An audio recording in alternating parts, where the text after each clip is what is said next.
वित्त मंत्री निर्मला सीतारमण ने 1 फरवरी 2025 को यूनियन बजट पेश करने के लिए तैयार हैं और देश में अर्थशास्त्री और इंडस्ट्री एक्सपर्ट बजट 2025 से बड़ी उम्मीदें लगाए बैठे हुए हैं। क्या कुछ उम्मीदें लगाकर बैठे हैं, आप रिपोर्ट में देखिए।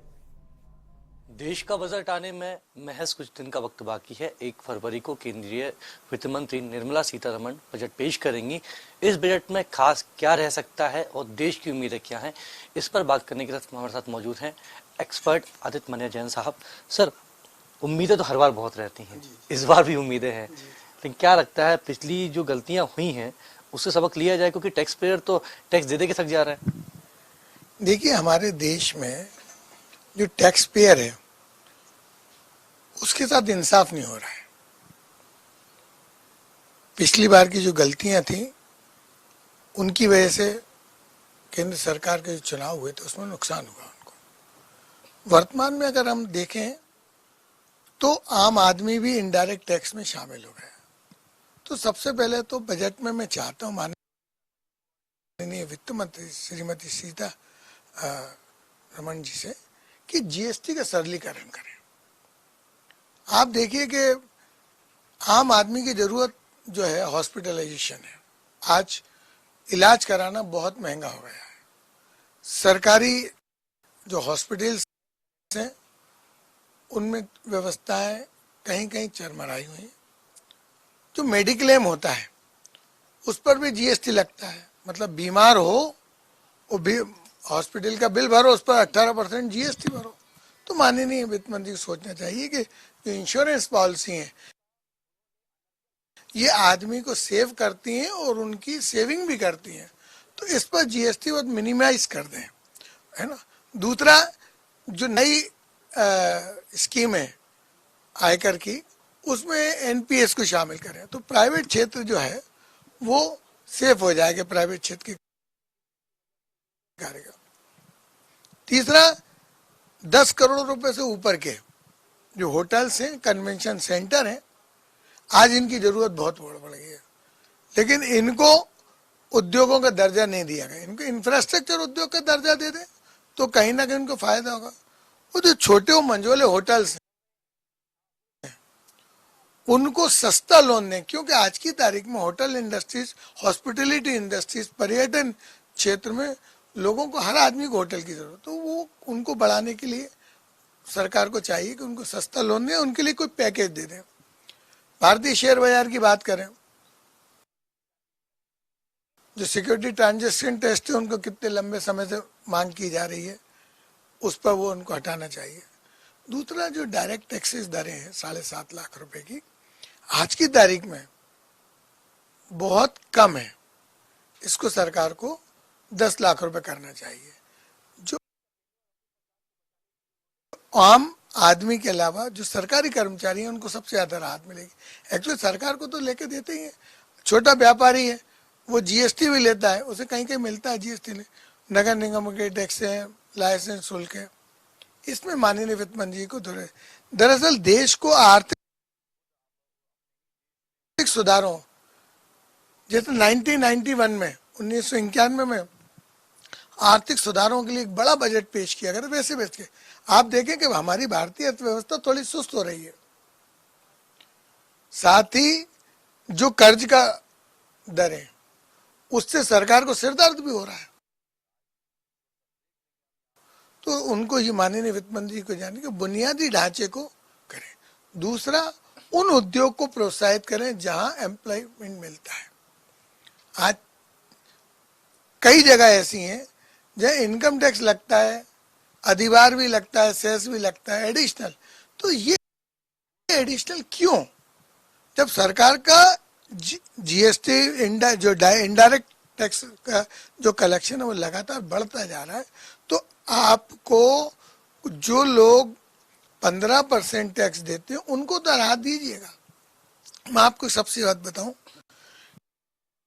कि सरकार आम आदमी को, माने जो बिलो येलो कार्ड है उनको सरकार फ्री इलाज भी दे रही है, गल्ला भी दे रही है, नल फ्री, पानी फ्री, जल फ्री, बिजली फ्री, सब दे रही है। एक्चुअल ये पैसा कहाँ से आ रहा है? ये जो बड़े उद्योग हैं, जो जिनके स्लैब बड़े हैं उनको है।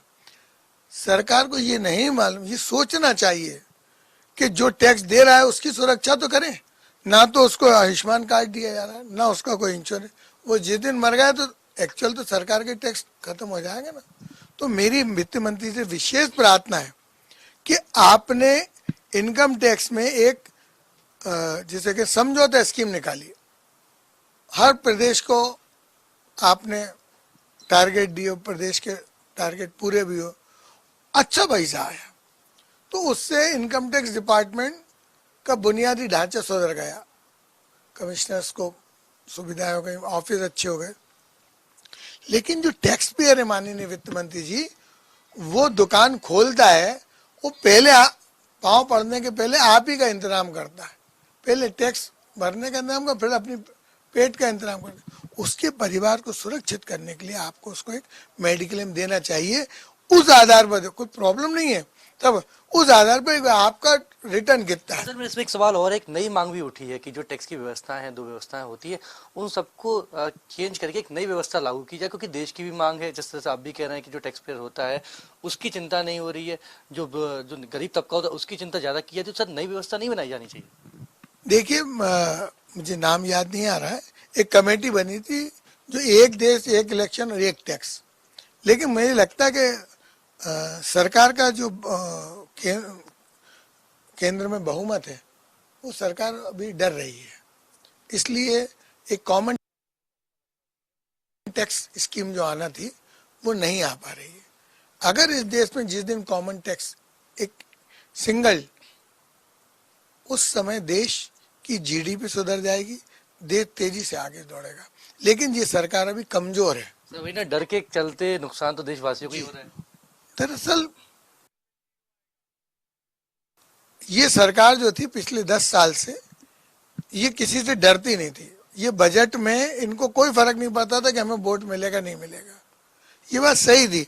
और इस पिछले 10 साल में जो देश ने, भारत ने जो अंतर्राष्ट्रीय स्तर पर जो प्रगति की है उसका कोई तोड़ नहीं है।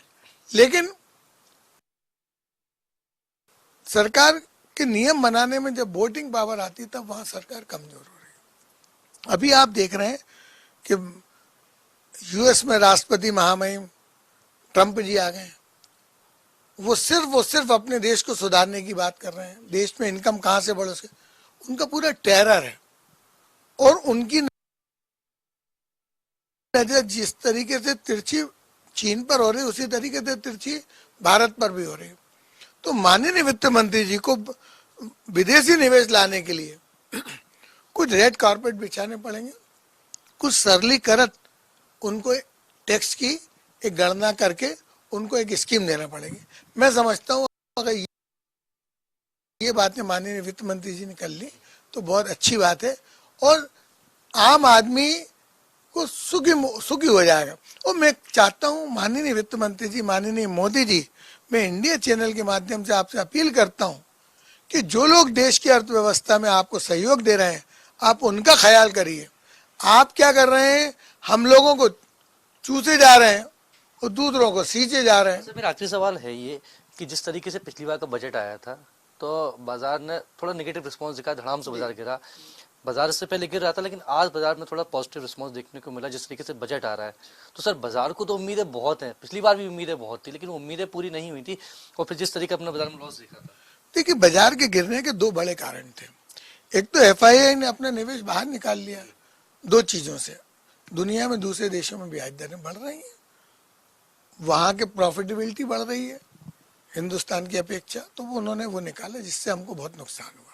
हालांकि जो घरेलू निवेशक हैं, डीआईआई है इंस्टीट्यूशनल, उन्होंने बहुत सपोर्ट किया, लेकिन जो तीसरी तिमाही आई है इसकी अर्निंग बहुत खराब है। ये सरकार को सोचना चाहिए कि आपको इंडस्ट्रीज के लिए बचाने के लिए, इंडस्ट्रीज के घाटे के लिए, कोई घाटा ऐसा थोड़ी होता है कि कोई पैसा निकाल के ले जाए।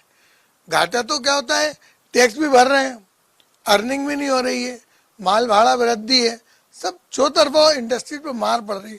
तो आपको भारतीय इंडस्ट्रीज को बचाने के लिए इस बजट में विशेष प्रावधान रखने पड़ेंगे। जब अर्निंग सुधरेगी तो भारतीय शेयर बाजार सुधरेगा। विदेशी निवेशकों के लिए आपको सरलीकृत टैक्सेशन लेके आना पड़ेगा उसके बाद वो वापस इंडिया में आएंगे। इन सबको चलने में थोड़ा सा समय लगेगा। अगर 1 तारीख को माननीय वित्त मंत्री जी ने पॉजिटिव बजट दिया तो मैं समझता हूँ जो जितना लंबा मार्केट कैप गिर गया है उसमें उसकी बहुत अच्छी रिकवरी हो जाएगी और नए जो छोटे निवेशक हैं वो मार्केट में वापस लौटेंगे। ये तो थे एक्सपर्ट आदित्य मने जैन साहब, जिन्होंने कहा कि इंडस्ट्री, इसके साथ ही सर्विस इंडस्ट्री और जो टैक्स देने वाला टैक्स पेयर है, अगर उसकी चिंता गृह मंत्री निर्मला सीतारमण करेंगी, एक पॉजिटिव बजट लेकर आएंगी, तो बेहतर भारत का फ्यूचर रहेगा। इंडिया न्यूज़ के लिए कैमरा पर्सन सुनील वर्मा के साथ वैभव गुप्ता।